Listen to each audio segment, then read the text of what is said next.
Wayanad package വൈകുന്നതിൽ ഡൽഹിയിൽ പ്രതിഷേധിക്കാൻ കോൺഗ്രസ്. നിയുക്ത MP Priyanka ഗാന്ധിയുമായി നേതാക്കൾ കൂടിയാലോചന നടത്തി. തെരഞ്ഞെടുപ്പിൽ വിജയിച്ച സർട്ടിഫിക്കറ്റ് ടി സിദ്ദിഖ് പ്രിയങ്ക ഗാന്ധിക്ക് കൈമാറി. വയനാട് ദുരന്ത നിവാരണ പാക്കേജ് വൈകുന്നതിനെതിരെ CPM-നേക്കാൾ മുൻപേ സമരം ചെയ്യാനാണ് കോൺഗ്രസിന്റെ തീരുമാനം.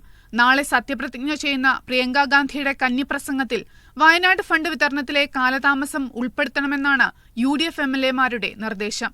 ഇനി ഏതെങ്കിലും സമയത്ത് ഇവർ തന്നാൽ വൈകി എത്തുന്ന നീതിയല്ല. പ്രിയങ്ക ഗാന്ധി പാർലമെന്റിൽ ഉന്നയിക്കുന്ന കാര്യം ഉൾപ്പെടെ ദേശീയ തലത്തിൽ ഉയർത്തിക്കൊണ്ടുവരാനുള്ള നടപടി ഉൾപ്പെടെ സംസ്ഥാനതല പ്രക്ഷോഭം ഉൾപ്പെടെ എല്ലാം ഉണ്ടാവും. വയനാട് പാക്കേജിലെ കാലതാമസം ഉയർത്തി UDF-ഉം LDF-ഉം പാർലമെന്റിൽ പ്രതിഷേധിച്ചിരുന്നു. ഈ പാർലമെന്റ് സെഷൻ തുടങ്ങുന്നതിന് മുമ്പ് ബഹുമാനപ്പെട്ട മുഖ്യമന്ത്രി വിളിച്ചുകൂട്ടിയ MP-മാരുടെ യോഗത്തിലും ഈ വിഷയം ചർച്ച ചെയ്യുകയുണ്ടായി. ഒറ്റക്കെട്ടായി കേരളത്തിന്റെ ആവശ്യം ഇന്ത്യയുടെ പാർലമെന്റിനകത്തും പുറത്തും ഈ ആവശ്യം ഉന്നയിക്കുമെന്ന് ഞങ്ങൾ പറഞ്ഞിട്ടുണ്ട്. വയനാടിന് വേണ്ടി സമരം ആസൂത്രണം ചെയ്യാനായി പ്രിയങ്ക ഗാന്ധിയോടൊപ്പം UDF MLA-മാർ സോണിയാഗാന്ധിയുടെ വസതിയിൽ യോഗം ചേർന്നു. മീഡിയ 1, ഡൽഹി.